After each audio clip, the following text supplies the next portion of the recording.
Donc après avoir fait les sélections, on va passer aux transformations. Donc les transformations permettent de déplacer un objet, le faire tourner ou le redimensionner. Cela fonctionne par les trois fonctions respectives Select and Move, Rotate et Scale. La fonction Select and Move, lorsqu'on l'active, permet de déplacer un objet sélectionné ou plusieurs objets sélectionnés. Pour faire ce déplacement, cette fonction affiche ce qui est appelé un gizmo. Donc le gizmo permet de vous aider à transformer les objets dans la vue en respectant les axes. Par exemple, si je choisis la flèche X, quand je la survole et que je la déplace, je me déplace uniquement selon l'axe des X. Même chose, si je choisis la flèche Y ou la flèche ici verticale. Alors l'avantage du gizmo, c'est qu'il va permettre ce genre de manipulation dans la vue perspective, donc de manière très aisée, ce qui est pratique en modélisation, puisqu'on va pouvoir passer en mode plein écran pour la fenêtre, donc le raccourci Alt-W, donc pour la vue perspective, et on va pouvoir déplacer l'objet en respectant des axes. On a les axes X, Y, Z qui ont des couleurs respectives, X en rouge, Y en vert et Z en bleu. Et on va pouvoir utiliser des combinaisons d'axes, par exemple un déplacement à la fois en Z et en X mais pas en Y ici. En Z et en Y. Ou en X, Y. Et si on sélectionne ailleurs que sur les gizmos, là on est libre. Ou au milieu. Le principe est le même pour la rotation. Alors, je vais prendre une forme plus adaptée. La boîte, je sélectionne la boîte. J'active Select and Rotate.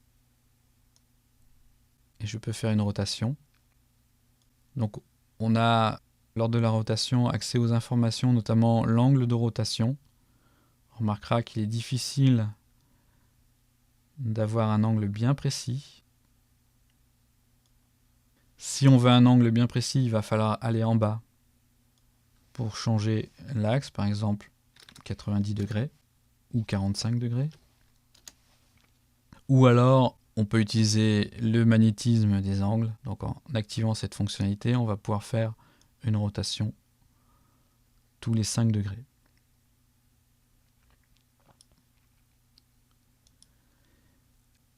On peut faire plusieurs tours. Si on continue à déplacer le curseur, on voit qu'on peut cumuler les rotations. Je choisis les axes.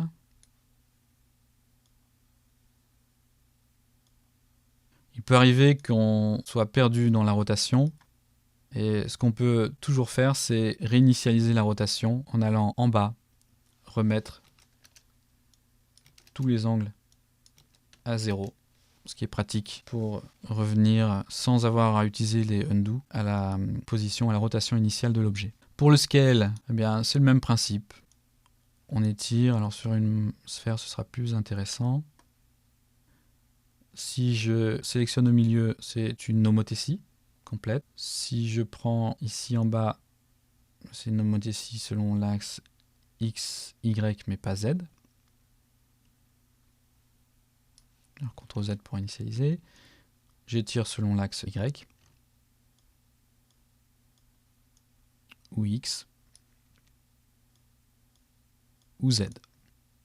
Alors, il faut savoir qu'au niveau de cette fonction Scale, on a quelques problèmes quand on gère les animations. Et donc, on va éviter d'utiliser la fonction Scale. On verra ça un peu plus en détail lorsque l'on va travailler en modélisation. Donc, il est souvent préférable d'utiliser une fonctionnalité qui permet de faire un redimensionnement. Et donc, on a un outil qui s'appelle Transform Toolbox dans le menu Edit.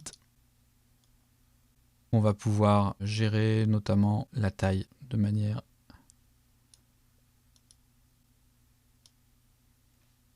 paramétrée. Alors cet outil est assez rarement utilisé, donc on va ne pas aller plus loin au niveau de cet outil. On en a encore un autre qui est disponible dans le panneau Utilities. Quand on clique sur More, on a accès à divers outils qui sont inclassables dans 3ds Max. Et on en a un qui s'appelle Rescale World Unit, qui permet de contourner les problèmes de redimensionnement. On va pouvoir redimensionner avec un facteur le ou les objets sélectionnés. Alors là ici, je l'ai fait sur tous les objets. Il faut que je spécifie que je le fais seulement à la sélection. Pour les gizmos qui sont ici, on peut les afficher et les masquer. Pour cela, on utilise le raccourci CTRL-SHIFT-X. Il arrive souvent que les gizmos disparaissent, donc c'est un raccourci à connaître qui permet de réafficher le gizmo. Ou alors, on va dans le menu Préférences, Gizmo, et on recoche On pour Transform Gizmo.